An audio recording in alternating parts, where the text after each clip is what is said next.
Support for this podcast comes from the patrons at patreon.com/FMLFPL.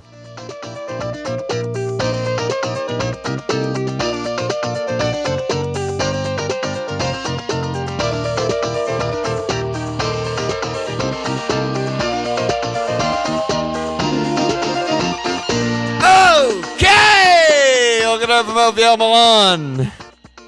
The smile's back. I love you, dude. The arrows are red and the smile remains. There's a big difference from last season already. Yeah. You know? I don't know what to say.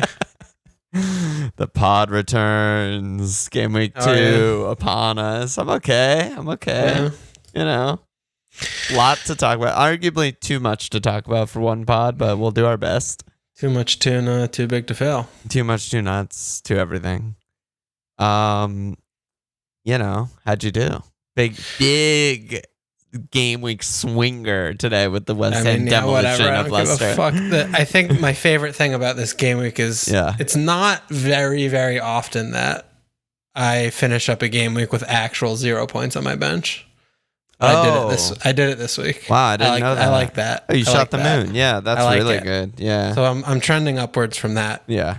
Standpoint alone, but you know, we both were on Bruno cap, so that was, you know, LOL at us.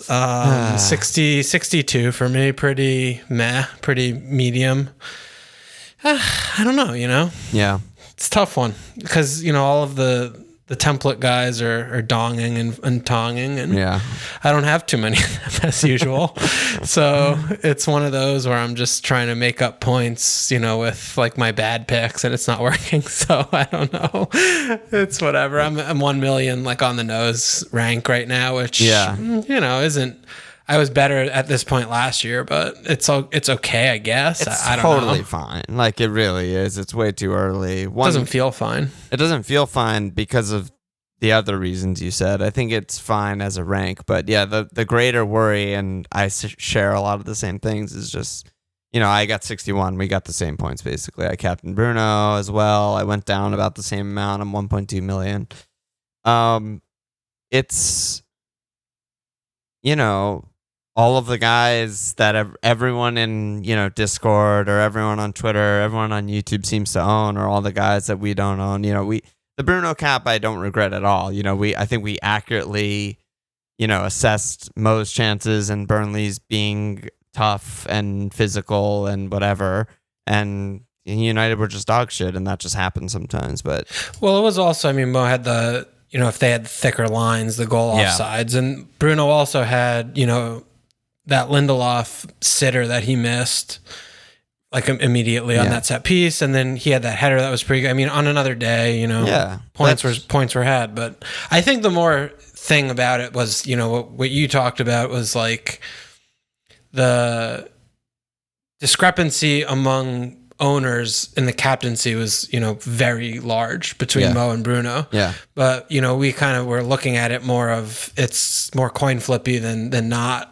And going with the, you know, lower owned guy in that moment, you know, the lower cap guy, does feel like something that we should probably try and hold each other to account to throughout the season, because as is borne out, you know, every game is completely like random luck, whatever the fuck. Yeah. And if it's that close in our minds, and it's like a 70-30 split in the polls everywhere and shit, then you probably, you know, will have more to gain than lose there. I think so. Yeah, I think so too. But I mean, similar week to you, got my points from similar places. I mean, I have Benrahma, you have Antonio. Neither of us have both. But it's like, you know, I just look at Ings is the biggest tilter. I was going to say Bamford and Toney combined for 6, while Ings gets 8 and Antonio gets 16. They're the two highest forwards in the game, and like, I'm just playing catch up. And, you know, Mane, my season has gone so far hand in hand with Mane because I put so much of my budget in that spot. So everyone's basically on triple Liverpool. Through 2 game weeks, Mane's on 11, Jota's on 16, saving 4.5 million. Tsimikas is on 17, saving 8 million. Yeah. So far, it's a disaster. You know, in the coming weeks, you know, they have Chelsea this week, obviously, but then it's Leeds, Palace, Brentford. You know, maybe I reap rewards from Mane. You know, he could pop off in any of those games. But so far, it's just held me back more than it's helped me. And then on the other side of things, all of the template mids, all of the high on mids, Jack, Mount, Paul, Rafinha, Jota, Greenwood, like all top 10 ownership are all just returning. Yeah, that's how it's gone so far. So just sort by ownership, and that'll make your wild card team. Yeah, now, folks. That's it. Yeah. That's how most people made their game week 1 teams. I feel like, and that's how everyone's making their transfers. And it's like, but Ings it's just more to the point of Ings just watching them annoying. play badly It's and so him annoying. having like really bad stats and them creating pretty much nothing. And Yes. he gets a pen and stoppage in game week 1 and then scores a fucking bike on his only shot in the whole game. And the It's pen has to occur with El Ghazi off the pitch, Yeah. or El Ghazi takes it. He's not even Yeah. a pen taker on the team.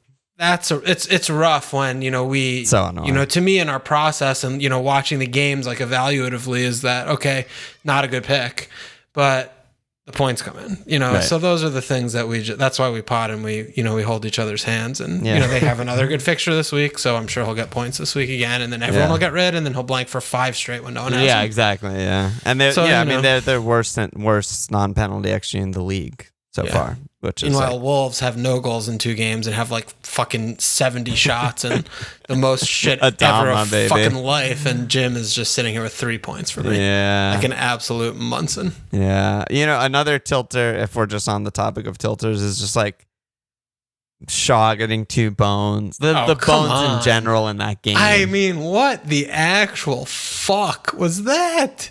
Greenwood gets max bones 17? on 21. 17. Shaw gets 2 months on 17, and Salisu gets a bone on 14. It's repulsive. It's just repulsive.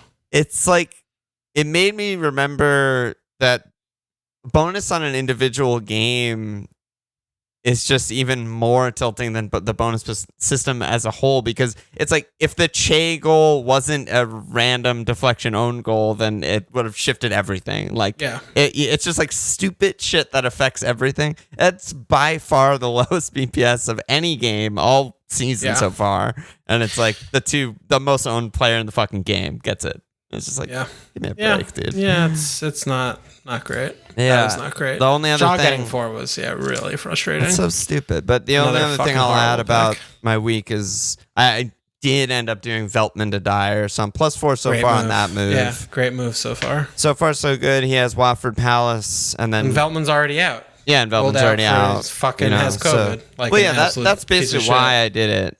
Yeah. We DM'd about it a little bit, but like, I don't know. It's Veltman. I don't know the situation. COVID affects everyone differently. Yeah. He's not like Basuma, he's not He's like not they're- like an incredible player. That's how who's- people talk about him. I he's not feel like like it's like, he'll Dunk. straight back in, dunk. Like He should play. I Yeah, mean, he he's should good. play. He's better than other players that they're playing right now. yes. But it's certain, like you're saying, it's not Basuma. So if he's I mean, not to me, with training for Veltman, like a month, well, it's like yeah, he might not be ready for another month. I mean, Potter's saying actually nothing to us about he's Basically. doing this or he's doing that. We have no fucking idea. He could be in Amsterdam, like he's in a fucking incubator. K hole or something. I don't know. Christiania right now. Yeah. Fucking Veltman, dude. I can't believe that, like, doing something like Veltman instead of Webster when, I felt so good about it before game week 1 that he just gets COVID and we hear about it like the day after the deadline. And people that, are like, that topples so many cards. Yeah, people are like, I went with the safer guy. And Webster's like, Veltman didn't get dropped. Yeah, neither were safer. Veltman's just better.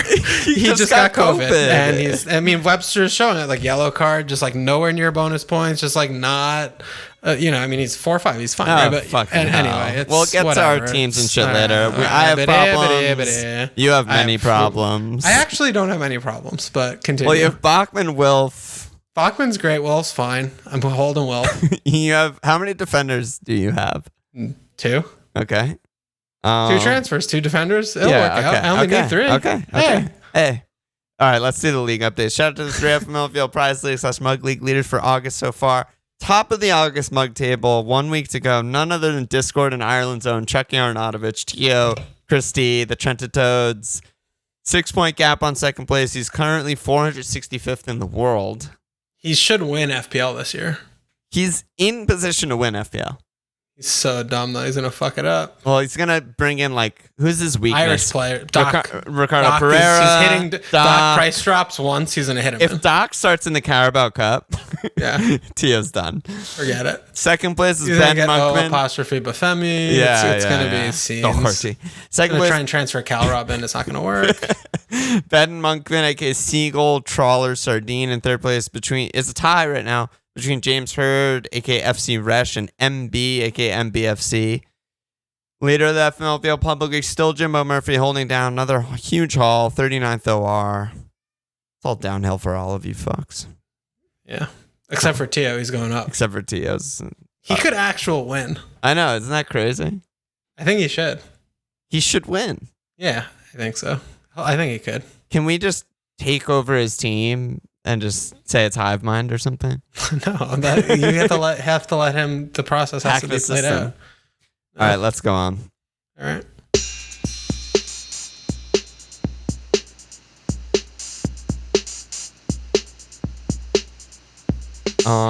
All right.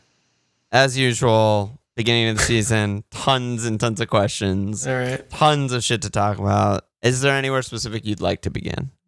No. Maybe let's just talk about a couple West Ham things since that game was today. And fresh. We got some questions. It's fresh. Right. So Captain Mario said, is it time to get Benrahma in? Very worrying. I'm worried about the Europa rotation. Is that overthinking it? At his price and how involved he's looking to sort of feel like a no-brainer. And then Matt W., if the answer isn't both Benrahma versus Rafinha, and then we have to touch on Antonio, main fucking man, highest point scorer in the game right now. So where are you at on Benrahma? Because I started with him. You liked him. Yeah, I liked him before game week 1 kicked off.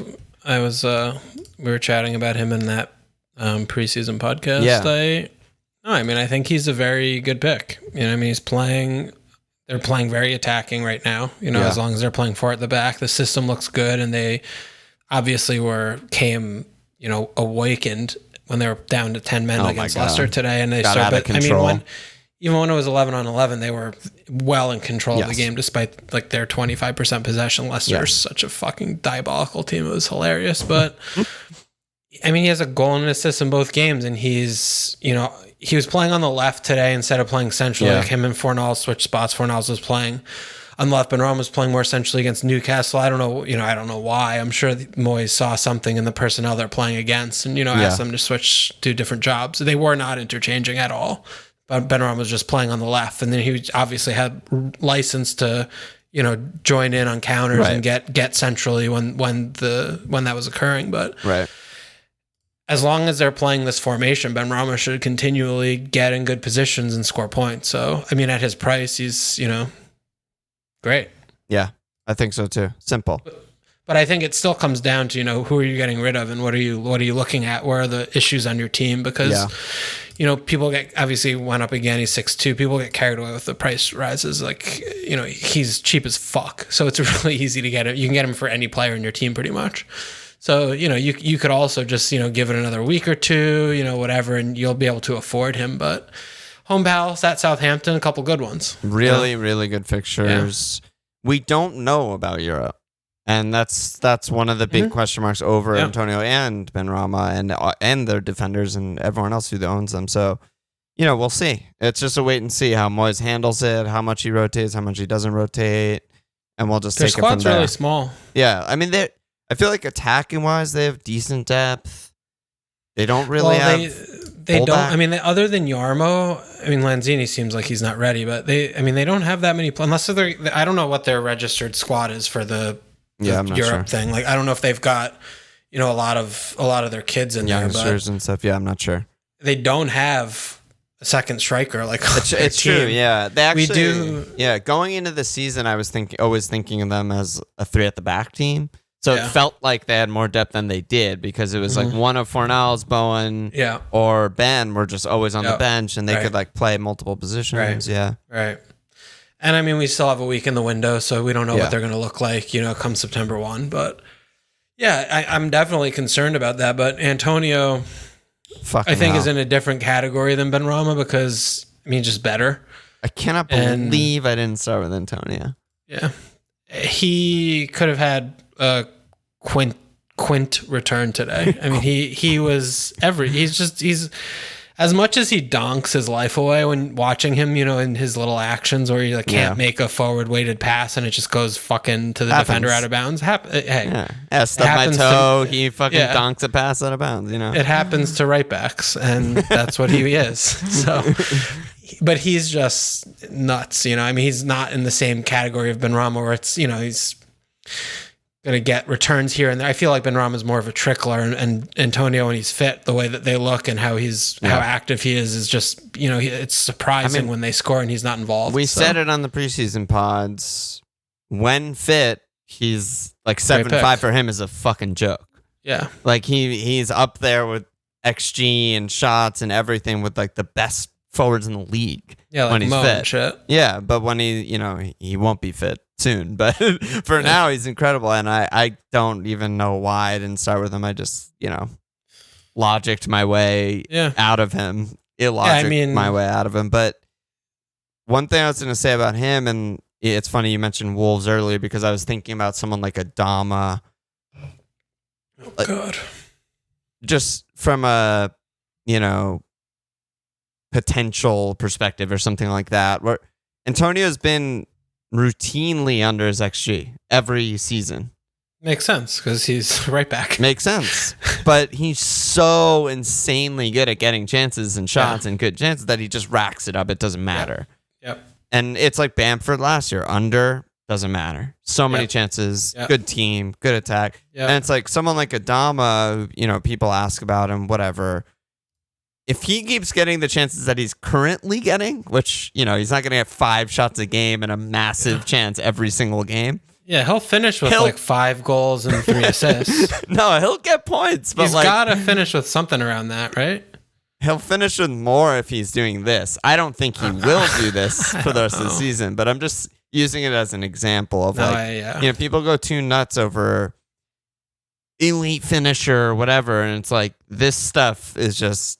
Antonio's so reliable when he's fit. It's just crazy. Yeah. This is the bread and butter.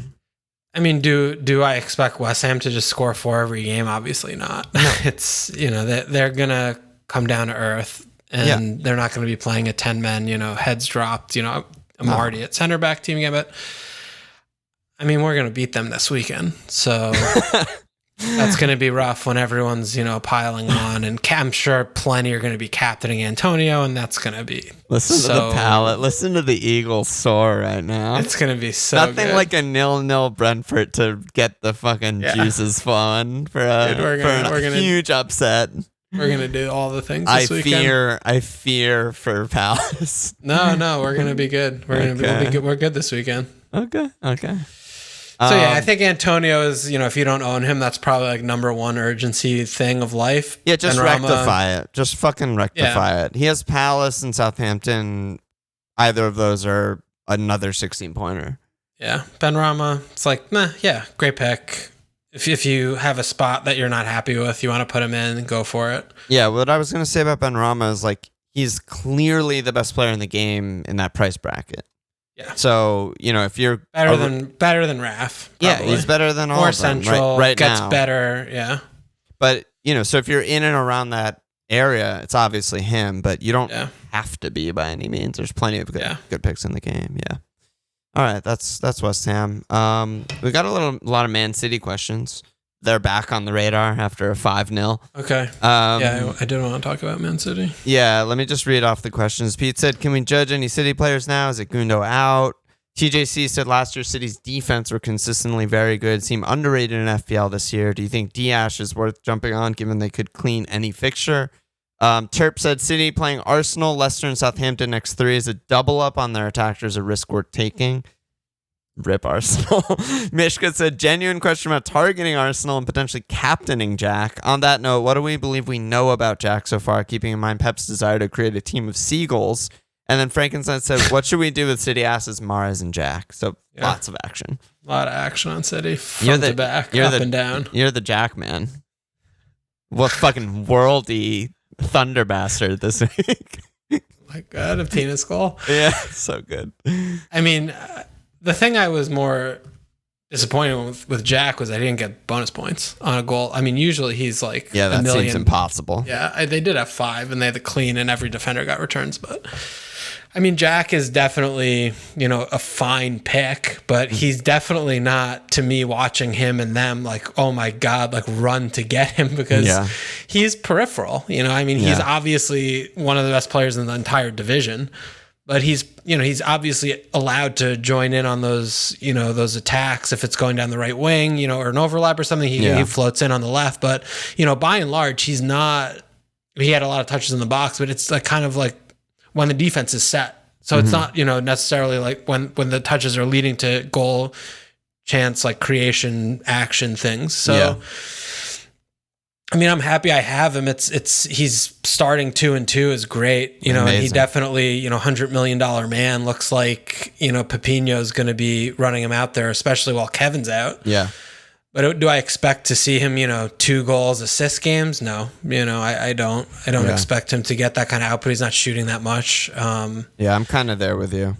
But I still feel like he's a very comfortable hold, and as he literally ran into points this weekend, that's kind of what I expected when I got him, that he would just be in and around the box, involved, whether or not it's the assist or the secondary assist, that he would be close to the goals that when they score them. And, he probably will do that. I mean, last year, 6-12 in 2,000 minutes, I feel like he's going to be on a similar pace and trajectory just based on the team. So, I feel comfortable having Jack. I have no rush to get rid, and I wouldn't be in a rush to buy him either. Yeah, I think you're very accurate there in your assessment. I mean, I don't have much to add. He had 19 touches in the box, which is like one of the highest I've ever seen. Yeah. But I mean, his one shot was an accident, and I don't know. He maybe had one key pass. I don't even know, but he's obviously still great. It's a hard one with City because they don't really have anyone who's like the central, main, obvious guy to get, and like people are saying Gundo out or Mahrez or whatever, but I think there is an obvious guy to get. I think Ferran is pretty obvious at this moment. Wow. Yeah. Well, so that's what I was going to say is like, I think at this point, did you listen to Coach Home? No. He had Mooney on first, talking about City, and like Mooney. Yeah, it was good. And yeah, he's good. He was saying that he doesn't think Kane's going to happen. He also doesn't like Kane, which was funny to listen to. Well, it seems too late. It doesn't feel like it's going to happen. It sort of seems like one of Ferran or Raz are the most likely guys to play majority of minutes at Raz number 9. has like never played 9. He did. Has he ever played Raz 9? Yes. Yeah, he has. And he played, he definitely has. And he subbed on for Ferran and played there and scored. Tapping. Like a classic 9 City goal. One of the other things he said is, Jesus had all of the chances in the world last season to play 9, and like it clearly didn't happen. He's not good enough. He was unreal at wing. Unreal at the right wing, yeah. So just let him do other shit, but not 9. Also against Norwich at home. Like, let's relax. No, yeah, for sure. But yeah, I think that one of those two might emerge. Maybe it'll be Ferran. Ferran's $7 million. I know, but he's also not. He scored a goal that if thicker lines, No, it wasn't a thick line thing. It was a foul. But Whatever. They didn't on match thick of the day. They shit. didn't show the foul replay. It was so infuriating. I was like, I want to see the shit, and they just didn't show. Yeah. So I feel like Ferran at 7. I mean, he started the first 2 at striker. Yeah. They don't have any strikers, and he's playing Jesus fucking right wing. Yeah, no, I don't know. I mean, I think that to me, looking at this team, if I'm targeting anyone, it's him. Yeah, if I was gonna guess, I'd say first choice left to right is Jack Ferran Mahrez. Yeah, that's just my guess. That'll start the most of the games. But Raz will get minutes. Jesus will get minutes. Who knows what happens when Kev is back? Yeah. But for now, I mean, it might be worth a punt. And they do have those fixtures, and they could score 5 in any game, as we know.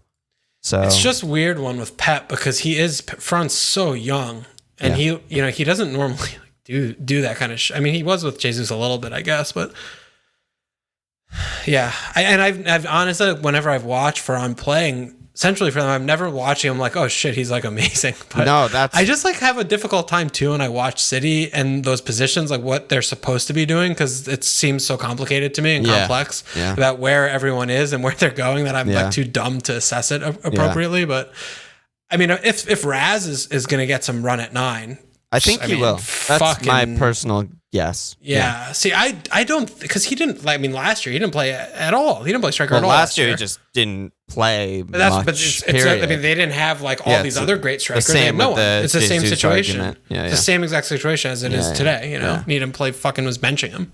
Yeah, I just Ferran doesn't like do it for me really there, and you know maybe he's doing all of, like you said, like maybe he's doing all of this other shit that we don't really see in highlights, or like off camera, off ball shit that we don't know that is exactly what Pep wants. He's so fucking perverted. He's the most perverted of all the perverts. He'll assess players that we have no idea about. Yeah, and he's Spanish. Wait, how are you like wanting to kill me to not bend over for Ferran in our Spanish Euros team? And now that he's a 7 million asset on Man City playing fucking out of position striker, you're like, I don't really think I don't want him. Because I thought he was nailed for Spain, and you know, I don't know not. About this one, Tit. That's like mostly what it is. I just don't think he's good there, and I don't think he's going to stick there. But I think it's a reasonable punt, you know? It's a complete punt, though. He subs off on 60, and like, I don't know. Does he start Arsenal Leicester? Should. Yeah. I don't know. No, out of all of them, maybe worth it. But what would you do? I'm feeling it. I'm feeling Ferran. What would you do with Mahrez? I'm telling you. I would fuck him off yesterday. Yeah. I mean, come on. So annoying. The fact that, him, right? The thing that was watching the fucking moaning about him not on the team sheet was in Discord. So disgusting, because I said something before the game started, like, this is going to be rough when he subs on and scores. And he subs on and scores. Up fucking 4-0. He subs his fucking bitch ass on 15 minutes to go. Are you kidding me with that shit? That was nuts. That was actually insane. That's why we need Doyle in the squad to get 6-9-6-9, baby. I mean, minutes. Where's like Edozie? Where's Edozie right there? I mean, where are the children? Like, think of the fucking children. It's 4-0, and he's putting fucking Mahrez on. It's ridiculous. That's another one, right? That I didn't mention in a rant of like why our teams aren't doing well. It's like bad picks are getting points. So many people have Mahrez. Yeah, he's a bad popular fucking pick. He plays fucking 15 minutes. He's played one game in 2 game weeks. One sitter. Also, just Norwich, by the way. Yeah. What a fucking joke. Yeah, they're rough. They're pretty bad. Mooney was saying, and they said the same thing on Match of the Day, like they basically conceded the same goal 5 times. They just didn't change. Like they just there were 5 crawl on goals. It was either Walker through ball or Walker over the top to Gabby J, cut back tap. And it was like the City goal. If you were to define one goal, and it was that. I know Jerry. I got to page Jerry talking about Grant Hanley being good. Like, let's talk about Farka though. That's what I want, Jerry. like, where's the adjustment? Where's anything there? What? Yeah. But what about City? What about their defense? Also, that was TJC's question. Because I mean, they are just going to get points. You know. I mean, Diash is in a quarter of the entire team, so I don't know where you're getting these statistics that they're being slept on. I mean, their defensive percentage ownership is like in the 40s, I think. So they're very, very well represented. That's true. Diash, he's just 6 million. So, you know, we're all trying to get all those sexy attackers in. So, you know, game week 1 teams don't usually, you know, plop in the center back for Man City that's 6 million. And I mean, he got like 1 fucking return last year in 5 million minutes, and then, you know, he pops an assist with bonus points in game week 2. Yeah, 4-0. That's nice. He chips a through ball from Mahrez. Okay. I mean, to me though, the most interesting thing is Toney boy Godnames went down point. He's 5-4 now. Yeah. And I feel like he's, you know, he was the one that was donging his life away last year with the brace game. We never forget that 20 point. That was amazing. But 5-4, I mean, Laporte has been playing well though, I think. But I don't know if Laporte has like new Spanish energy, but we saw Laporte make a lot of mistakes last year. He was really off. Maybe he's back to his old powers, because, you know, it wasn't that long ago that he was, you know, their best, the 18-19 season. He was their best player, like, period. Yeah. He was just their So maybe he's gonna give Stones a run for his money, but I still, like eventually we'll get one or two. Like I feel like that will happen when wild cards and whatnot. Team value's higher, and you're setting up your team more long term. You're not looking for hauls. You're just looking for fucking give me 6 points every week from Diaz or whatever. Yeah, maybe Cancel nails down left back or something like that, and that opens up as a thing. But Cancelo just misses every single chance he has. It's insane and astonishing. City players miss every chance that he creates. It has really to go both ways. Yeah, I mean, great picks. I mean, Cancelo great, Diaz great team. No one else great. Classic 2-3-5 formation against Norwich, just ridiculous. Yeah, that's all they needed. That's all they need. Yeah, City are good. Spurs side said Nuno Spurs and FPL. Is it a hot mess? Safe/unsafe bus. Private Sun counterattacking genius. Dele's hair and pens. Is it Dyer in? Hemdog said 10 mil. Bit of a stretch for Sonny Boy given he plays for a Nuno side, or was it down to a possible knock before the game? And Pat Dowling asked about Spurs defense. Yeah. You're our newest proud Dyer owner. So what do you got there? Well, in terms of Dyer individually and why I felt okay going for him, even though Romero's lurking and whatnot, is like, first of all, Romero's not fit. That came from, pressers and all that stuff. And he's been making mistakes. So that's good for Dyer. But then also just stylistically, he seems extremely similar to Davinson and not Dyer to me. Just ultra aggressive, like ball winning, all the challenges, everything. You would never play two of those guys together at center back. It would just be a nightmare. So to me, Dyer seems like the more safe of the three. And Romero, if he comes in soon, which he probably will be for Davinson, in my opinion. I feel like Dyer and Davinson are very similar. No, I don't think so. You don't think so? I feel like Dyer does dumb shit and pulls up into midfield like all the time. Maybe the dumb shit part, but Davinson's just faster. Yeah, but he does I don't know. I think he does more of the challenging on all the long balls and like going in for tackles, and Dyer more sweeps up. That's how I see it in my head at least. Okay. I have no idea. Yeah, I mean, I haven't like looked it up or anything, but that's how I see them in my head. But either way, we know Nuno is good at setting up a defense. He's proven that, and they have better players than Wolves for most of the 11. Hugo is a fucking times a million keeper to what Rui was giving them. They weren't incredible against Wolves, but they did limit any big chances except for the Adama 1v1. They just let up a lot of shots, but none real good ones. I think they'll be good. I mean, again, it's the fixtures, right? I'm starting this spot every week, and it's a 4-5, and there's not that many 4-5s that I love. So I'm getting a Nuno 4-5 with Watford, with Wolves when I bought him, Watford and Palace on the horizon. Feels good to me. Yeah. I mean, dude, Laurie's 21 points. Monster. What the fuck? Max Bones. Home City at Wolves, like two teams that all they do is attack. He got 13 bones all of last season. He has 6 already. Yeah. Wow. I think that I agree. I think that what you're talking about, we know how Nuno knows how to set up a defensive shape and a bus and shit. Like, yes, we knew that. But what we did not know is would he do that at Spurs? And the answer today was resoundingly yes on Saturday watching this game. Yeah, huge. And, I think that's something that's very important for us to take away from his FPL managers and just like, projecting out how their games are going to go. Like it was a fucking meme in our Discord and the gambling channel about Wolves when they had Nuno of like, 0-0 halftime, whatever, and then 1-0 full time or whatever that bet was, right? That everyone was always talking about. Oh, that was always the bet. Yeah. Draw at halftime, Wolves full time. Yeah. Yeah, and I mean, they score their goal and they just don't even remotely kind of consider to attack. They had a couple of half chances on counters when they were, throwing 2 forward. Yeah. But like when you said, when Kane came on, there was a little bit more creation. But like you said, other than the Adama chance, Wolves didn't have really much. I mean, they had a lot of the ball, ball in threatening areas, but they didn't create anything because there were 9 Spurs players in the box and in and around the box the whole fucking game. Yeah. So, the defense, I see it similarly as you. I feel like, Nuno's going to continue to, look at these games and, you know, how to grind out 3 points in each and every.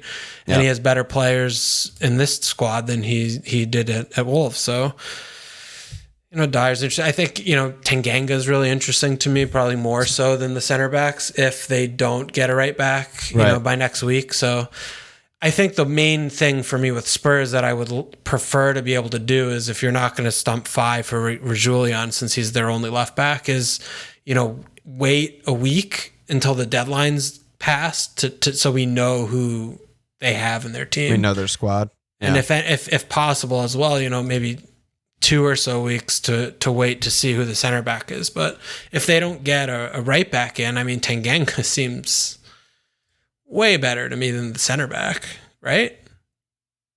Well, just because of security. There's no starts. competition. Yeah, there's no competition. Well, there's Doc, dude. Doc, baby. No, for security of starts, I guess, but it's not like he's like some fullback who's going to get points going forward.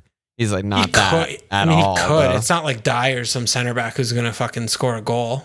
He hasn't done that in like 4 years. He got a pretty decent chance. Yeah, and what did he do with it? He got it on target. He scores some goals. Come on. When he, you know. All right. But what about the Sun portion of this? 2-3, you know, in the past. Sun, yeah, I mean, I think that's a really good point by Dog, because again, it's like it's the Nuno team the style of play that we didn't really know going in. So when they're countering and when they're looking for that go-ahead goal, Sun looks great. They look like they have, you know, good counterattack. They have good spacing. They have good shape. They have good players. But Jesus Christ, when they were up 1, it was like, I want none of their attackers ever. And we didn't see Kane. I mean, Dele, absolutely not an option. Like, just nowhere near an option to me. Based on, you know, Rafinha, Benrahma, you know, other players in and around that bracket. Yeah. But they'll have to be losing for us to be like, oh, Dele. Yeah. No, exactly. And which, you know, I'm sure they will be. But then even still, it's like, he just doesn't consistently get into good positions because they don't attack. Yeah, they just didn't attack. As long as they're playing Skip and Højbjergs, they're neutered. I don't know. And Brian's still coming in. I don't know. Yeah. Yeah. Feels kind of messy, honestly. Messy? For fantasy. It feels like a messy situation at Spurs. Like not like good picks, but like not good picks. I don't really know. I don't know what to make of. Especially don't know what to make of when Kane comes in. Yeah. Because then it's like, okay, there's still going to be a ridiculous bust when they have the lead, but when they get the lead, most likely Kane's going to be involved. And then when they're countering, most likely Kane is way better than like Lucas and Bergwijn. And although I thought Bergwijn was actually really good, but Kane's going to be involved and play the killer pass or score the goal on the counter. So it's like, I don't know what to make of it. You know, I still think of Jota Jim. Like, I still think of that, and I'm like, they're going to just be lethal. Yeah. Reg seems like a good, very long-term hold as long as he's healthy. He should be 5, and I think he'll easily earn that. Yeah. With just like a tight defense and a couple assists. And he's just a very little, like, lightweight kind of guy to me. It's still hard for me to imagine him, you know, being able to play 3,000 minutes. But while he's fit, he seems like also just a very steady pick that you could start every week and, you know what you're gonna get. And in terms of Hugo, I mean, on 21, like, he might just be, you know, he might just score 180 this year. This might be the 1 year. I mean, Nuno. Like, Wolves were always a good defense, but they were not a shot suppression defense. No, they let that goal in because Rui someone would do something dumb. But they concede a lot of shots in like that Burnley kind of way, where they just have a lot of guys in the way and block them and let them take them for bad areas. That's gold for a keeper. That's how you get. He has 10 saves. Yeah, that's how you rack up saves and bonus. Yeah, while still keeping cleans. You know, Hugo could be 5-5. Maybe he's like the wild card keeper or some shit. 5. It's just still tough to spend 5-5 on keeper. But holy fuck, dude! You get 21 points out of your keeper in 2 weeks. You are laughing.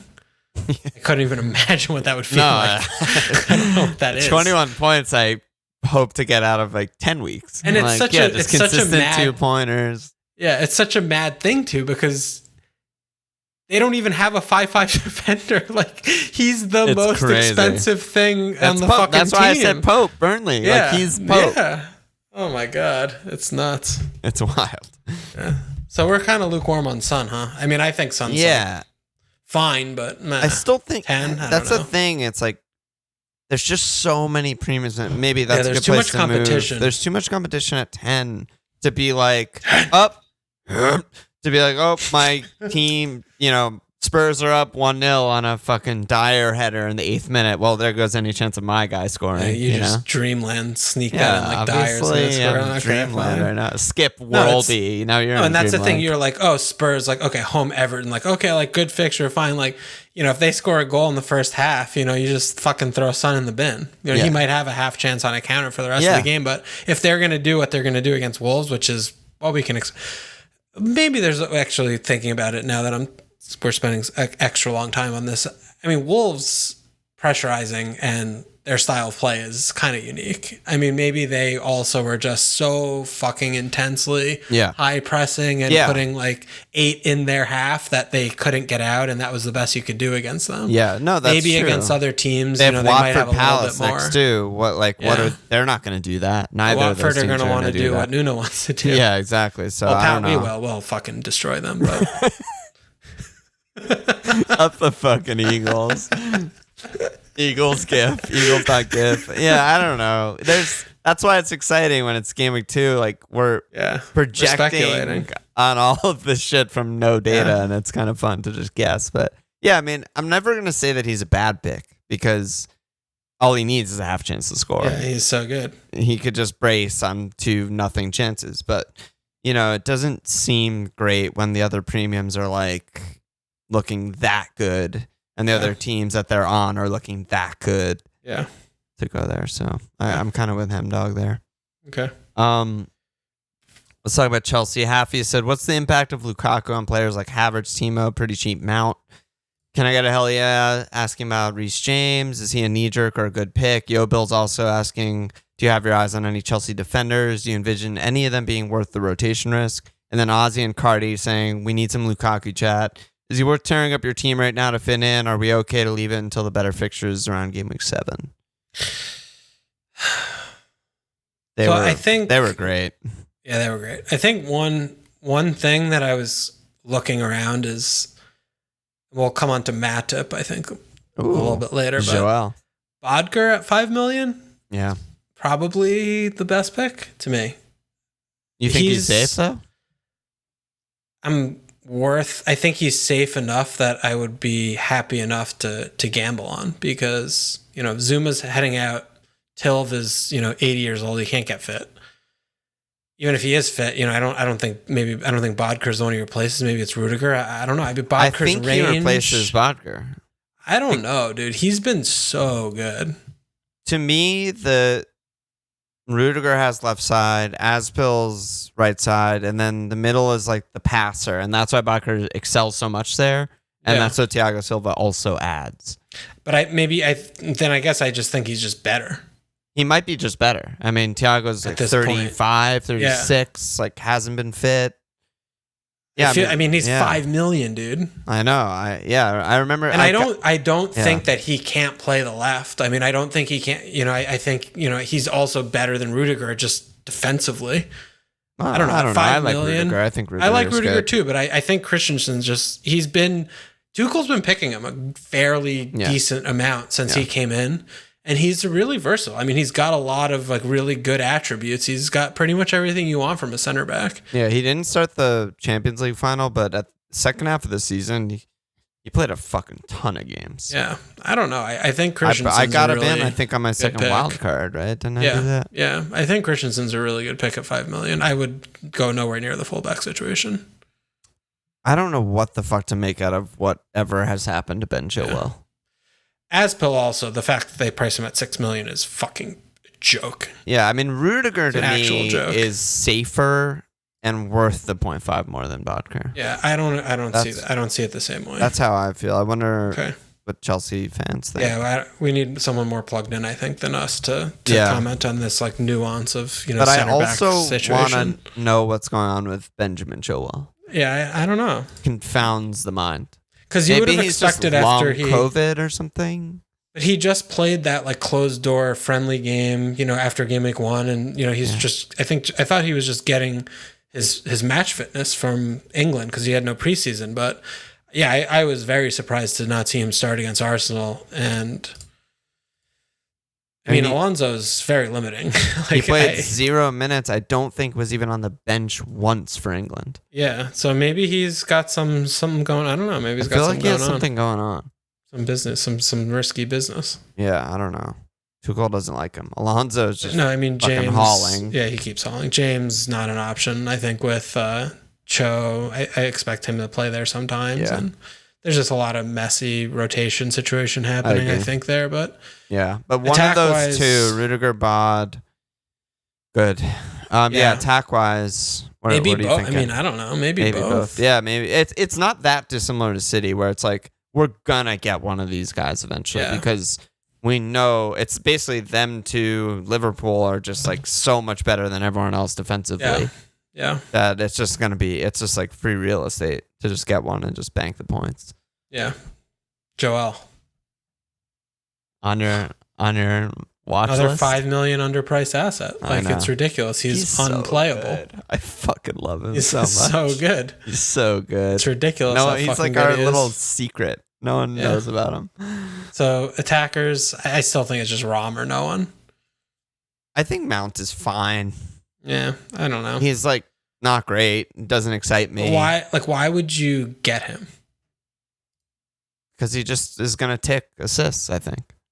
He's just gonna. So you would get him over like Benrahma $1.5 million less or Raf $1 million less. I mean, that's in the game. I'm looking at even like Greenwood or Jota. I mean, well, it's like see, that's different because once United guys are all fit and once Jota starts getting rotated, then I probably would. But that might be 3 weeks from now. That might never happen. But that.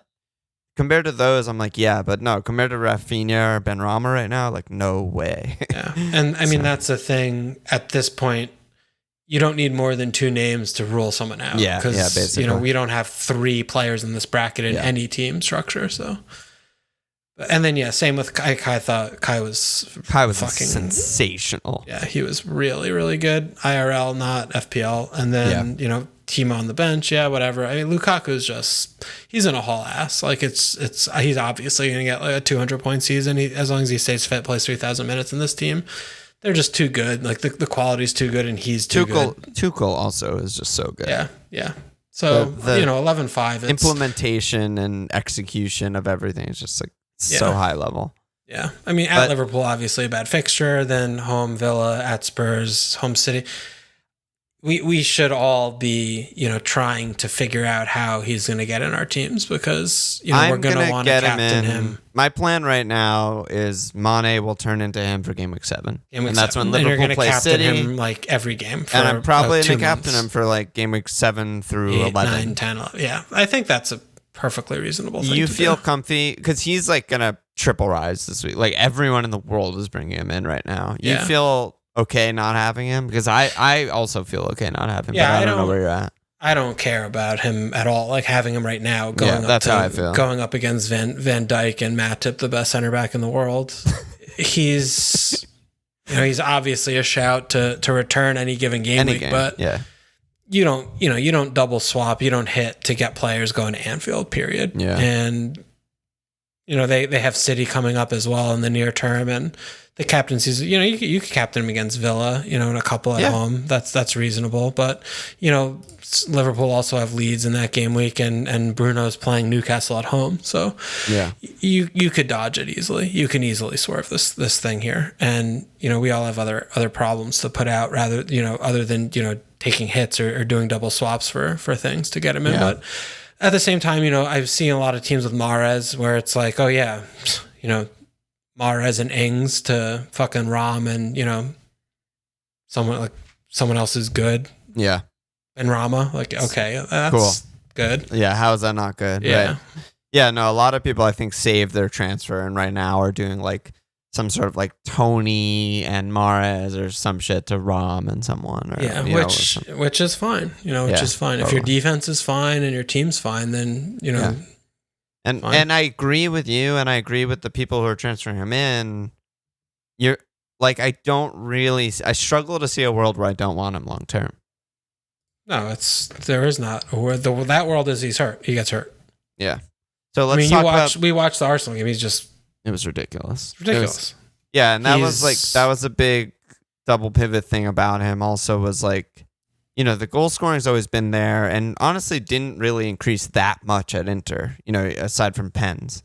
But what did increase was like the hold up, the passing, the creative stuff, like all of that shit went skyrocketed off the page. Yeah. And it's just like you saw all of that in his first game.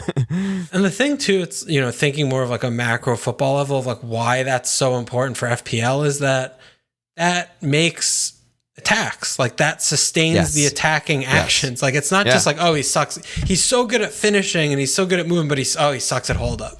But he's still good at FPL. It's okay, fine. But when you have a player that's able to do that, like we watched Lukaku, attacks that should die, like if that was Tammy, don't die because it's Lukaku, and then they bomb forward and this and that, and they have more chances and get another shot, and it's just he's a complete striker. He's just so good. And he's everything Lewandowski would hope to be. And he's going to be a monster on bones for all those reasons too. Yeah. And he's going to tick with assists too, which like is underrated. He's going to get like 12 assists this year, probably. Who's going to score? Only Kai? Kai, Timo, Mount. Who? Timo. Pens. People are going to be fucking... What's Tarkowski going to do when Lukaku comes to town? He's going to put him in a sleeper hold. He's going to be lost. He's not going to know where he is. Munson's going to fucking nosedive into his kneecap. And it's like... Dyche is like, get in. Good Munson. All right. Let's talk about premiums since we're basically there. Al Rogers said, could the pair of you list Salah, Mane, Bruno, Big Rom in order of preference? Your thoughts on whether you think running a very cheap defense in order to get 3 of these 4 is viable? Thunshot. How do we fit Bruno, Mo, Lukaku, Son, Trent, still have a reasonable team? Yeah, that and was Dad Lad said, hilarious question. Linked to this, is Trent a likely sacrificial lamb for Rom so we can keep the midfield premiums purring? I mean, Bruno, Mo, Lukaku, Trent, not hard to afford at all. Yeah, it's not. And that's what you build your whole team around. Yeah, that's what we will have, in a few weeks. Some people have that now. It's just not hard. Yeah. And, people are going to start wildcarding soon. International break, who knows what's going to happen there. That's it. Yeah. Easy Son answer. is not part of that. No, not at all. And Mane is also not part of that. No, Mane will get sacrificed. Yeah. So that's an easy one. Yeah. Other forwards. So I'm just gonna say a bunch of names right now because they all ask questions about the same guys.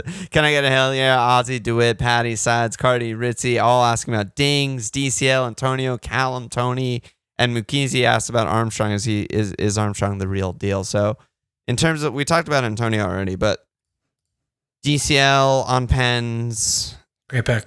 Absolutely insane. Yeah. Really retract. Oh yeah.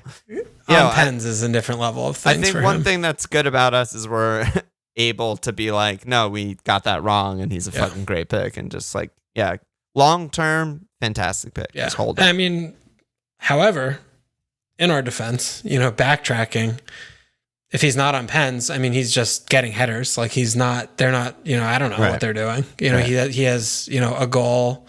And 2, and maybe not. They still look like a fucking mess. I have no idea what they're doing. I feel like they're doing an okay job. I don't really agree with you there. I don't. But they're just like losing games, and like, I mean, they guess they're not losing games. No, but they won and drew. They won and drew, but they just seem like their balance is gone. Like the players are like doing things that they're not supposed to be doing, and they're not keeping any cleans. They're just not doing good things. One of the things that Rafa said after the game was like, he's happy with the draw. Bielsa's been there 3 years. I've been here 6 weeks.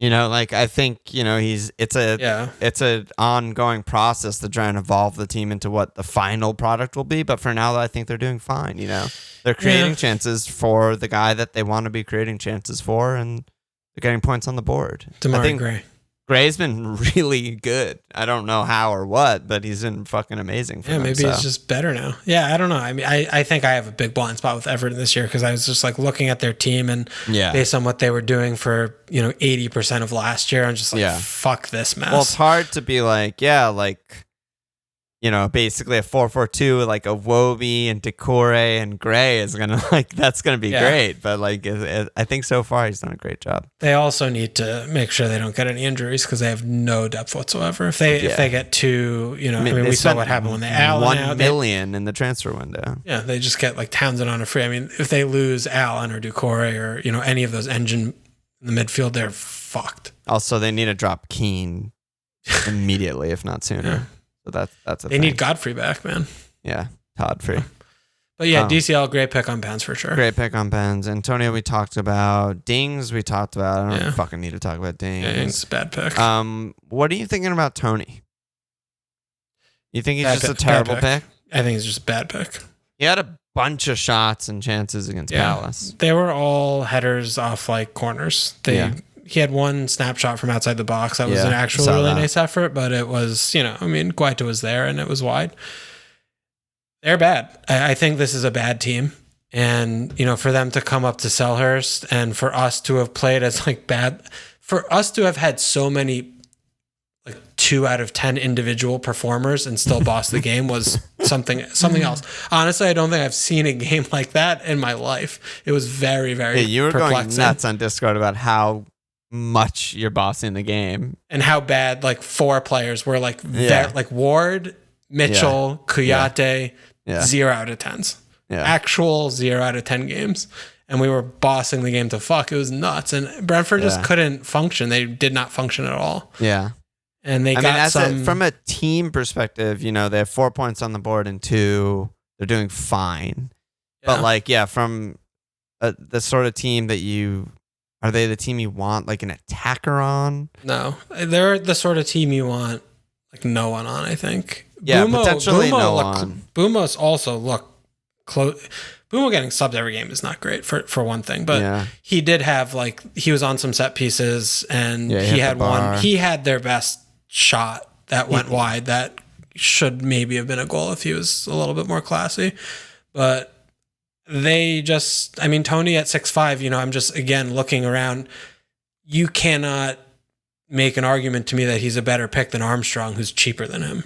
I cannot make that argument. And there's many better guys that are not that much more expensive. We're not talking about premiums. We're talking about Antonio, 8s. And 8s. So, he's in my team, but he's very soon not going to be in my team. Yeah, I think he's just going to get squeezed out. Yeah. So, I'm even it doesn't feel good to have him even this week. And then, it just gets worse. He just has Brighton, Wolves, Liverpool, West Ham, Chelsea, Leicester. Yeah. There are no points there. I'm sure he'll price drop this week. And yeah. We knew, going into the season when you have a player like that who's that highly owned, if a couple blanks and it's going to be a complete fire sale. Yeah, it's open season. Yeah. And Arsenal, Palace were the 2 good fixtures until they got a little bit worse. And he just seems like a pretty bad pick. And, Armstrong seems like an actual ridiculously underpriced, fantastic pick. And he should have scored this weekend. Again, he had the best chance of the game by a lot that he just shot directly at De Gea, unfortunately for him. Yeah. Newcastle, West Ham, good fixtures. City, not good. Wolves, good. Chelsea, not good. Then they have another really good run. They're still doing the same fucking thing with Ralph there, They're still, kind of helter-skelter, 4-2-2-2, pressing everywhere. And him and Adams seem like they have a very good understanding already. They played maybe it's just the championship connection. They seem like they have a really good connection, honestly. Their interplay and their movement together. And Che's always been good at that shit, right? We saw it in the Euros too, right? Just winning headers, being a nuisance, linking up, all that stuff. And Armstrong just slotted right into the Ings role, it seems like. He's faster and his movements he gets just shots, he gets XG, he's got the movement, he's got the awareness. So it's he looks good. I said it at the time. There's absolutely ridiculous pricing at 6. Yeah, he should have just been 7 or 6'5". If the Norwich striker is 6, why is this guy 6 who's on Southampton and scored just more goals than Pukki, So Toney to him, I think is a really good transfer. Would you do it for a hit though? No. Because I'm on Toney and I'm just trying trying to figure out when I'm gonna get rid of Toney. Like, when am I gonna make that move? I would do it for a hit if they were the same price and Toney was gonna drop, and I couldn't do it next week. Right. But I think you have infinite weeks to do that move whenever you have the free transfer available, because Toney's still fit on pens. I just don't know when I'm gonna have a transfer available, I guess is what I'm trying to say, right? Early doors, especially when everyone's jumping on fucking Antonio and whatnot, it's hard to be next week I'll do my Toney sort of luxury-ish move, I think that's fair, but I think you can also, you're not going to kill yourself if you do have him for, Villa, Brighton, Wolves. I mean, Wolves is a great fixture. And then if, worst case, they have the Anfield game week 6, it's okay, that's when I'm all right, I'll take a hit because he's, at best 2 points. Yeah, that makes sense. Yeah. And then Callum was the last forward listed. I mean, fine. I think we've seen exactly what we thought we'd see from Callum so far. Yeah. Gets good chances on the break. He gets his one or two big chances. Sometimes score. Yeah, yeah. I mean, dude, that fucking VAR on the Emmy pen was that was closer than the Mo one. I thought that was a pen for sure in real time. Yeah, playing Southampton. I mean, that's the thing right now. I'm already having flashbacks to last weekend when it's halftime after he scores and Antonio's just they look like dog shit, and I'm how come the fucking world did I give Antonio instead of Callum? And then now we're sitting here and he's 20 points more. I'm you idiots. That's why. Why. No, I mean, Callum obviously very good hold when he's fit. Yeah, they're playing more attacking than any of us would have imagined before the season started. Yeah, really good fixtures, except for United after this Southampton one. But he seems like a very, very steady hold to me. Yeah, if you have the pick before the season, nothing's changed. Still really. It, yeah. If anything, it's better. All right, that was a lot of fucking shit. I have just the potpourri of other questions, but is there anything else you want to talk about before we go there? Well, I think we didn't talk about Livramento at all, which I think is true. An egregious oversight by us. Yeah. I mean, he seems like the 1B cheat code, right? Yeah, I don't know what the deal is. I would love to hear. He's their best player. I just don't know. I didn't think KWP was incredible last season or something, but they paid money, it was part of a big swap deal with Højbjerg for that was chosen guy that Ralph wanted. It's just weird to me to go out, buy Livramento, fuck KWP They didn't buy him, off. he's on loan, but I think to me my read on the situation is that he's so much better than him. Yeah, he might be. It might be just that. I mean, we watched. Could you imagine if KWP was playing instead of him, what the game would have looked like? He was making solo 70-yard runs. Yeah, KWP would have fallen down in his own third, he's a little tiny human, a little tiny baby boy. I mean, Livramento's granted he's 18, but he's a fucking baller. Yeah, I mean, Ralph plays kids if they're good. Yeah. I mean, it seems to me that he's just so much better that he can't justify not playing him. And, KWP subbing on and playing in a different position. It's just, even if they play 3 at the back, he pushes up forward and wing back. He's fucking $4 million. It's crazy. I mean, this team obviously is not looking like they're going to be keeping a lot of clean sheets, but the player's $4 million. Starting every week with attacking. He seems like a ridiculously good pick to me. I think some people will probably be making a Simicas to Livramento move. Yeah, or a Hoover to Livramento, or a Veltman to Livramento. Oh my god, or anyone to Livramento. Yeah, no, just good. $4 million. That was my biggest mistake of that season was ever just getting rid of Juan. Yeah, just hold him forever. 4-0 starter, hold forever. Yeah. All right, let's go to questions.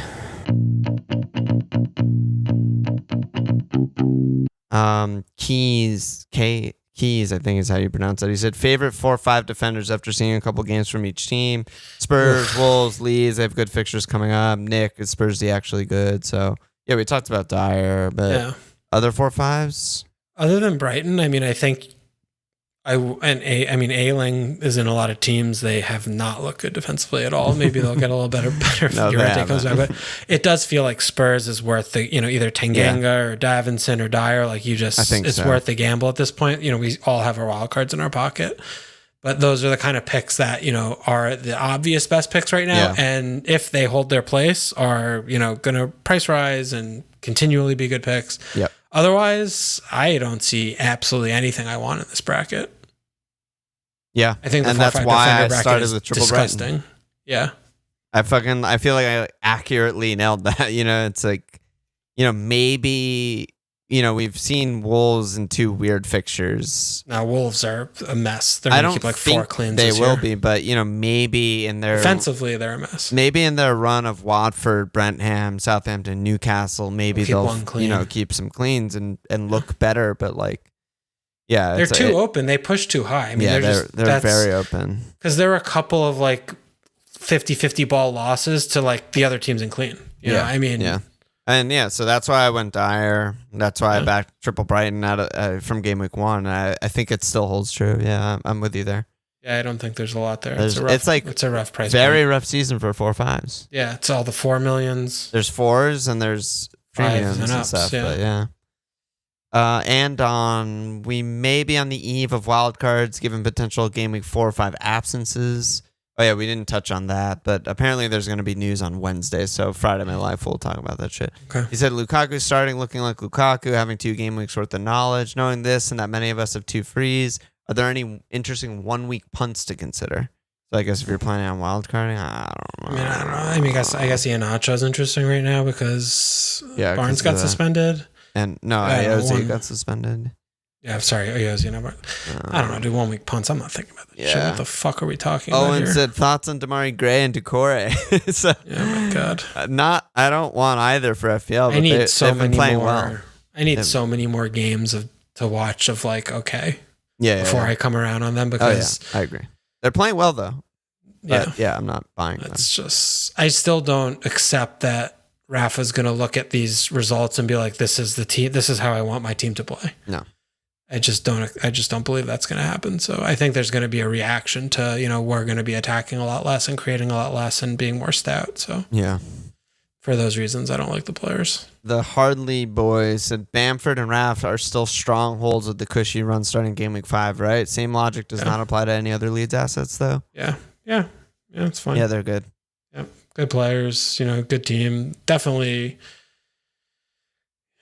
missing center. I mean, they need fucking Llorente, dude. He cannot fucking stay fit. He's such a disaster. Well, I was gonna say with Bamford and Raf, they're definitely like fallen rungs down, with the other like breakout players so far, Even though they both do have a return in 1 and 2, which is they're both still really good, and the run that they're about to go on is incredible. Yeah, so, Bamford just on pens like Burnley. It's just Raf, he did have a lot of his shots were outside the box and shit, but he's so good, so he doms. Yeah, it felt really weird and bad getting rid of Bamford before Burnley. I did Bamford to Antonio before we potted, but it's just like when I look at someone like Antonio with Palace, Southampton, I'm like quad return potential. Yeah, you could be like 25 points in the hole. It's actually that much of a difference, so that's why I did that move. Yeah. Pete, thoughts on Greenwood versus Pogba? Is it too risky to bring either in?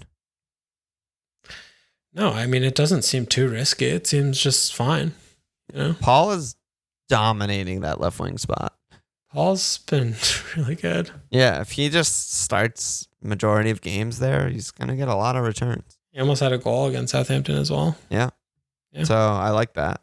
Yeah. Mason, I don't know any Cavani news. And Toney was obviously beyond the worst player on the pitch. He's something else. What the actual fuck has happened to him?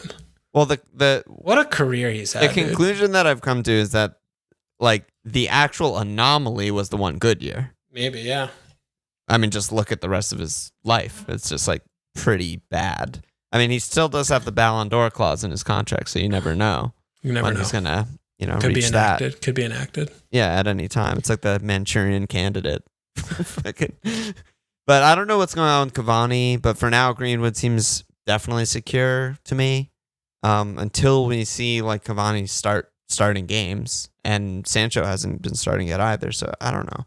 But Paul seems safer to me. I feel like that left wing spot he's making that his. Yeah, I mean, I think you just go with your gut call there. If you want either or both, you just click the buttons. They're fine. Really wish McCarthy could have saved a very slow rolling shot that was directly at him from Greenwood this week. Well, That's asking a lot of McCarthy. Poor Alex. He's very limited. So much. Foster saves that. Forster does not. Krul saves that. Forster, Right. yeah. What else do we have? Kuhn said, what's your early read on the whipping boys? Norwich and Southampton look bad. Related, is Brentham defense worth getting? Definitely not. Yeah, Norwich. West Ham and Newcastle are playing very open wide games. Open. Newcastle are wide open. Burnley look really fucking bad. Burnley Wolves look very terrible. ripe for goals against. Yeah. Brentham, I know they have 2 cleans. They're going to get fucking mauled soon. God. Not against Villa, but I don't know who it's going to be against. It's going to be it might be against Wolves in Game Week 5. Yeah, honestly. that could be like a 4-0. Because that's the one they go in not expecting it. Yeah. They're not and they going. could just do a couple of the things over here, things over there. Yeah. Just forget it. They're bad. No, Brentford are bad. They're going to go straight back down, I think. But yeah, there's a lot of whips to be had right now. Yeah. Johnny D said, I hate Leicester. Somehow find myself owning Harvey Barnes instead of Greenwood. Is he a terrible pick, or Norwich bad enough to justify keeping one more week before getting rid? I have no read on this. What do you think? I mean, he's going to get subbed off on 60. You hate to see that, but I think he's a really good player. So I do think Norwich are bad enough and you hold them another week. I mean, they're still going to... Aozi out is good. Like, they're going to be better without ISD. So it's going to be Barnes, Vardy, and Nacho, or Daka, or something like that. And just they're probably going to win like 3-0. Like, Norwich are fucking awful.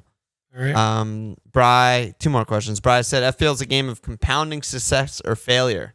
Now is probably the best time to turn around a faltering season, but how to do so? Hits and differentials, or playing extra conservative? Sort of a macro question. The last 2, actually, both macro questions. I don't think that, generalizing in those terms are going to be really helpful. I think it still comes back to just like critically analyzing each individual spot on your team and finding out where the weaknesses are and I agree. How your transfers are best used. So I agree. And admitting where you were wrong, Yeah. And there's definitely been, we've played for a long time now, but there's definitely been seasons in the past where I do something like not start with the guy that I'm like raving about, like Antonio. All I was saying is how good he is all preseason. Didn't start with him, get fucked. And then I'm just too fucking annoyed to ever get him. And I just don't ever get him. But this week I just transferred him in on a Monday because I'm like, okay, yeah, I just need to get the guy. Yep. I don't know. So doing things like that. Yeah. Probably good. Yeah. Unless if 2 or 3 of your other players get injured in the League Cup, and then that's probably bad. That would suck. Hey. And I have a wild card in my back pocket. So we'll find out. Yeah. I mean, there's not a 0% chance that I have to pop it, which we'll see. And then last is another macro question. Slim Charles, he said, what's the best way to deal with tilt and properly adjusting after making mistakes? I had Benny and Antonio for a long time. Then I changed my team hours before Game Week 1 deadline. Should I continue playing the way I want or make changes to fit better with the template? I don't want to chase what already happened. Hate to see that. Yeah, you don't like hearing these stories, but I think, it's taken, we've been playing this game for like 6-7 years or whatever, but, to me, when you're sitting, if you play the game seriously and you think about it, for weeks after the game releases and you're, playing with your team and, this thing and then that thing, when it's deadline day and you make like multiple changes, it's not good. You have to trust, your evaluation over, a longer period of time of like week or multiple weeks where, it's like, oh, this is a midfield I've been settled on for a few days or, and then all of a sudden last day is like, oh, rumor of like fucking idiot is going to be late back from like England duty. So let me make 3 changes to get this player. You're going to just be upset with yourself. So, I think that's one thing. And then it also comes back to, something that we've talked about that I think is really helpful is, think about, how are you going to feel if, you don't have this player and they, play well? Like, are you going to be, okay, I'm okay with that because my process of not having them was fine? Or are you going to be like, I can't believe I got rid of them, and try and predict in the future, like how you feel about that could maybe lead you to, see how your true feelings on the player. Yeah. Because in the end, this is all an absolute piss take. Like this is all getting in position to be lucky, right? Like we we have all these players who are great. Like anyone can, West Ham can score 8 goals in 2 games. And if you had Antonio and Benrahma to begin the season because you convinced yourself at some moment that that's the best thing to do, then you're fucking top 1K. If you didn't, then you're 2 million, and that's how the game works. It's just a joke. So, Yeah. What do you think? Yeah. I mean, I agree with all that. In terms of dealing with tilt, I think it's similarly just try and analyze, again, like your team, your style of playing, what you've gotten enjoyment out of the game in the past, and try and like find that. And, for me, it's fun and cool to get like stupid bad picks, but ultimately it's not good and doesn't make me happy, and like, I'm just getting Antonio because I'm just rectifying a mistake and recognizing that, a player who I do like and I do rate is good and still has good fixtures while he's fit. So I'm just getting him because green arrows are more fun than not green arrows. I probably won't last. I usually don't last in that regard because I just get so sick of the strengthening of the template every season, every week.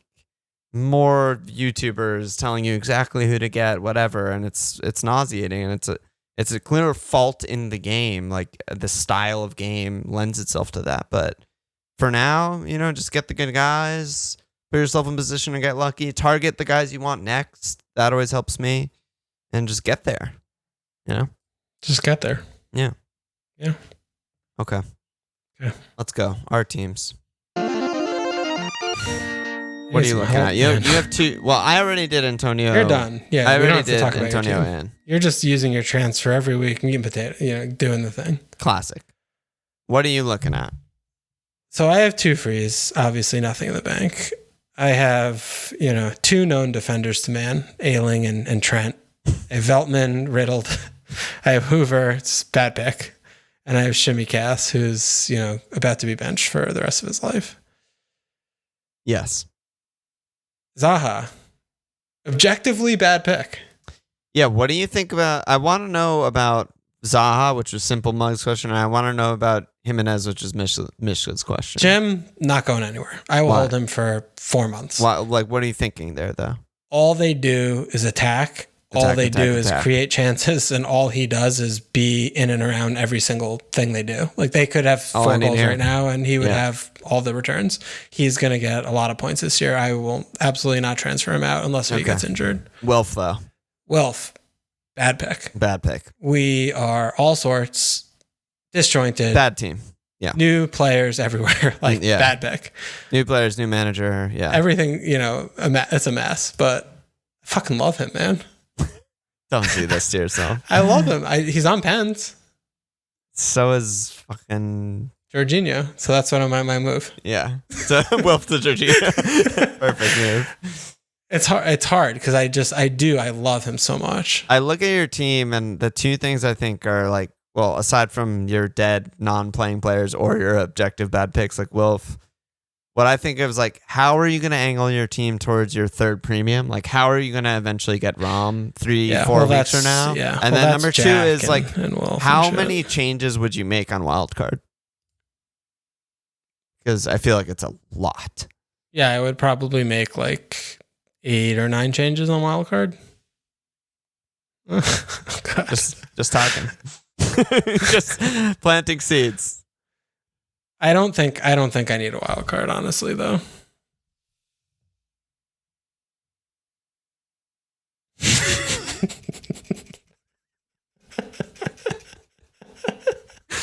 Just talking. Because I do like my forward line. I think Jack is a fine pick. Your forward line's good. Jack. I think Mo and Bruno is fine. Like, I think it wouldn't be wild carding because I have so many messes when I have 2 frees. I think it would be wild carding because there are yesterday's points that I could be getting in. And, other than Wilf, I think my attack is fine. And Trent and Ayling are both fine. So, I mean, I'm really looking at just like that 3rd defender spot. The non-fine picks are Tsimikas, Veltman, Hoover, Gibbs White, and your keepers. I still don't think we have enough information yet on Bachman. I mean, I still feel like, it's whatever. There's another day there. And I don't care. I think he's fine. I don't care about him. Right. So I guess it's just without money, it's just really hard to like I said, like angle towards the third premium type of team, and then B, to fix guys that are 4-0 and 4-5 defenders. As we previously established, there's like not a lot of good picks. Yeah, I mean, I think in terms of getting Lukaku, and it's either going to be a wild card or, I hope for like an injury or multiple injuries to make it easier, but it's also wild card for 7. Yeah, it also feels reasonable. Far away that I have to really think about that right now, because I do want to just like, what am I doing like this week and next week? And that's why I asked. I think not that's having a good place Lukaku, to be. I don't think is that important. So I'm not like, I need to rip it up to get Lukaku like at Liverpool. No. I agree. That's good. So you're going. So I feel like you're cornered into Livramento and Brighton or Livramento and Dyer. Well, I was thinking about only doing Livramento and floating.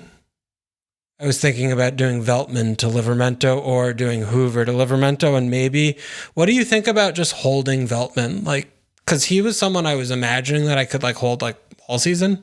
Well, yeah, that's what I thought with all my Brighton guys. Yeah, I mean, well, first of all, Hoover I think makes more sense as the transfer, because as soon as Livramento goes up 0.1, you can't even do that move. Yeah, and Hoover didn't play, and Livramento seems to be a starter, so that's like auto the better move in my opinion. I don't really know if Veltman's going to price drop when they're red with COVID. Yeah, I don't know. He might not. They change the rules every year. I don't know how that works. I don't care that much about him price dropping. I just need, the more important decision is like, do I feel comfortable just holding him, or is he a problem like that I want to address kind of thing? Like, cause I could I could change him to a different 4-5 or something like that. Yeah. I mean, I think him and Hoover are both problems. Hoover, I think, is a bigger problem because I don't know. I really don't know what I was thinking when I just didn't think enough about it, I guess. But well, I mean, he started the first. I thought game. he could play right-sided center back. I guess I don't know. Yeah, I mean, he still could. I don't think it was like a crazy bad pick. Yeah, and I don't like before game week 1. If you said to me Livramento or Hoover, I'd be like, I don't know. Yeah. They both have guys in front of them in my mind. KWP and Semedo, and So what do you think? So I mean, I definitely am going to be getting Livramento, and that's 100%. That's 100%. It's just about who I'm going to remove, and I mean, Shimmy-Cass. That's why I was thinking like maybe both, because you don't want, like, if Veltman drops 0.1, that's a disaster. And it's not though. Why? Because what 4-4 are you going to get if you need to replace him in the future? There's none. But I could do like Shimmy-Cass is 4-1, so I could just like find the point. I could do the 0.1 there or something. So you're gonna double move Sim and Veltman for a 4-5 and another 4-0. Well, like, that's think why about I just that. start Livramento every week. That doesn't matter. I don't need it. I think it matters because their defense and keeper situation is one of the worst in the league. And I never really expect them to clean, and the fixture doesn't matter. They're at Newcastle. They're not going to fucking clean this week. No chance. Whereas, you can get Livramento, who's always on your bench. That's good. And then you get a 4-5 that you're actually starting every week. That's not a disaster, like starting a Southampton defender, and that's good. And I feel like that puts out all your fires, in my opinion. I just don't think the difference between starting Livramento and starting, like, Adam Webster is that big. I think it's very big. Okay. Yeah. I mean, I genuinely think Southampton are, like, bottom 4 in terms of, like, their backline and keeper situation and keeping cleans. And they played 2 midfielders. They played 2 midfielders, awful center backs. They sold their best one, and the worst keeper situation in the league. You're talking some sense. I'm not going to refute any of these pieces of information. So I just don't like that. So what am I supposed to do? I'm kind of lost again. I was saying use both frees to put out basically all your fires in one swoop and get Livramento and a starting 4-5 that you start. You actually, like, the guy that you start all the time. Whether that's Webster, who, is Everton, Brentham, Leicester. And I hold Wilf. Yeah. Yeah. Fuck. You've cornered me. You activated my trap card. God damn it, dude. There's some problematic picks in your team. Hold Wilf. Maybe the Wilf's going to come good. Maybe the move is just Wilf down to like a Benrahma or a Raf. Yeah, well, I was looking at that also, and and hiding players and getting like regs or something. That makes more sense, honestly. And you hold Veltman, who we think is still probably going to be the starter and is supposed to be fit for after international break. That probably makes more sense. I don't want to get rid of Wilf. You must. Oh my god, he's just such a bad pick. He's such a bad pick, but I don't want to get rid of him, man. It's hard. I don't know. I really don't. Yeah, I just don't want to get rid of him. I love him. I love watching him play, even though he was fucking horrible this weekend and he was horrible against fucking. You're leaving me with no option. Yeah, I mean he has one shot in 2 games. Yeah, it's not good. It's not great. They're a bad team with bad fixtures. It's a problem. But if you're gonna not care about that and just hold them blindly, then I think you make the double defender move. Well, what if I go in on Ferron? You need depth. Do I? Yeah. That's what wildcard's for. Then wildcard and get Ferron. A wildcard, I wildcard when I have like 9 players playing. You basically have 9 players playing. I know, but I have 2 free, so I can have 11. That's what I'm saying. I could do Ferran and Livramento in. You're off your fucking rocker, dude. What I want you to try and picture is anyone fucking, whether it's like Hugo, DeWitt, Jeff, like anyone DMing you on Discord and sending you a wildcard team or something and being like, I'm starting Livramento every week, I'm starting Ferran every week. No playing bench. And just being like, what? How do you interpret that? You're just like, that is the stupidest fucking thing I've ever heard in my actual dumb life. Shit works all the time. This could be my time. That doesn't mean dumb shit correlates strongly with good shit. No, I'm not saying there's that. You're variance. saying that. Yeah, and I'm saying dumb shit and works I agree all the time. There's variance, but dumb shit more often is dumb. Yeah, well, dumb shit correlates very strongly with dumb results. I can't believe we had to convince you out of Ferran, Livramento, you haven't double convinced swap. Me shit, I still might do it. No, I know. I said have to convince you. I feel it's like my duty here. Like tomorrow, Joanna DMs you on Discord and says, I'm thinking about getting in Livramento Ferran. I have a non-playing bench. And you're just like, yeah, good moves. Arsenal. Oh, God. It's a disaster. You can't do those moves. It's a fucking piss take. I feel like I have to. You're going to have to go on walks with your son and your wife and be like, yeah, I did these fucking dumb things. And I'm sad. Now daddy's in a bad mood. Because my Southampton defender hasn't kept it clean in 2 months. And Ferran started 2 out of 6 games.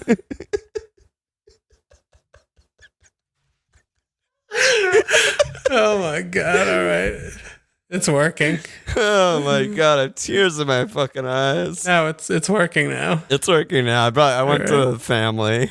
It's all about family. Vin Diesel, he knows. So just get Rafinha? Great pick. Great player, great pick. Good team. Good fixtures. I mean, Benrahma is the obvious pick, right? Benrahma also great. But if you feel like you want that spot to be longer term, I think Raf is a lot safer. I don't know what I feel. I feel like I need to think a lot more. Well, you need to think about it. Yeah, you need to think about it. I think that's the move. But, I mean, what we're distilling it down to is either if I do hold Wilf, I should double move and put Livramento on my bench. I think so, yeah. I think not save, because I could also just not do Livramento, buy myself an extra week with Shimcast and, see what happens there. And I could just do Veltman for a 4-5 guy. I think this is more like Friday My Life shit. When all right, well, okay, you think about it, and there's also the Carabao Cup. I'm not gonna be able to wait till Friday because like the price changes are changing. Livramento didn't go up yet, right? No, but he's close. I don't know, dude. Let's talk about it tomorrow. Okay. On Discord. All right. DM chat. All right. And then let's talk about captains, because this is a tough captaincy week. Yo Bills said really Antonio cap shot versus Palace, which you shouted earlier. What do you think, Bruno? Easy Bruno. Yeah. Very, very easy. Even after that disaster. Wolves are an actual fucking shit show defense. They don't defend. They just put all of their defenders in the halfway line. I think Bruno's gonna fucking carve them up. Cody run. Yeah. It's a joke. I mean, I think that especially, I mean, you think Greenwood's going to start, right? Up top? Mm-hmm. The thing that I think Greenwood did best, which is like weird because he's supposed to be a number 9, and you don't really associate this, is like vacate the number 9 space for Bruno. Yeah. That's what he did against Leeds, and hopefully it's just going to be Bruno running beyond Cody all day, right? I mean, Martial can't play again. He can't start him. He should never play even for again. Ole, that would be a derelict of duty. Yeah. No, he subbed him off early enough. Yeah. I think it should be just the, McSauce and Fred, and then, Fredge. Paul. I think Sancho he's ready. It should be Paul, Bruno, Sancho. Yeah, it's just stupid. And then, you put Greenwood up top and, maybe some interchange action there. But I think that team should fucking disassemble Wolves. Yeah. Yeah, this might be the week that Wolves just get shredded. Yeah. I do think Antonio is very reasonable cap, though. I think that is a totally fine pick, and I expect him to score multiple goals. Yeah. The team. He'll blank, but that's fine. Otherwise, there's going to be people punting on City, I guess. I don't know who the fuck you would even cap there, so... Probably Farron or Jack. I don't like that. No, I don't like anything. There's not really any other picks. I mean, you could go like Amford, Leeds guy. Yeah, I mean, I think they like fucking annihilated Burnley in one of the games last year. Like they should 4 or annihilate 5. them. It shouldn't be competitive the way that Burnley have been playing so far. It should be kind of ridiculous. And I expect Leeds are kind of coming into their fitness now. They've gotten a couple games. They had a disjointed preseason. They should just. I mean, they just played the fucking game of their lives at Anfield. They played.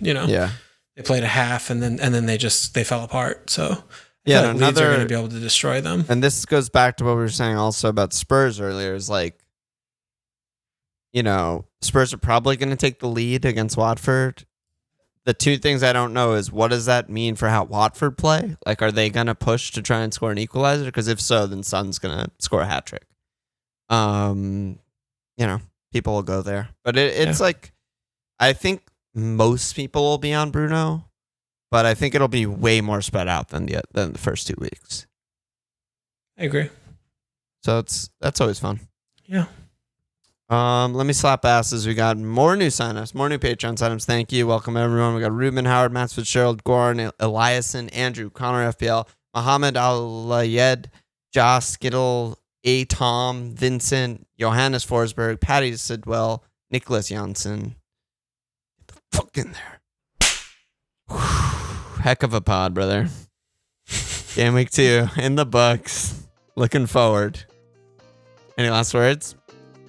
I'll see you tomorrow, man. See you tomorrow, brother. Check us out at FMLfield.com. Follow us on Twitter at FMLfield. Support us at patreon.com/FMLfield. Subscribe, rate, review. Cheers!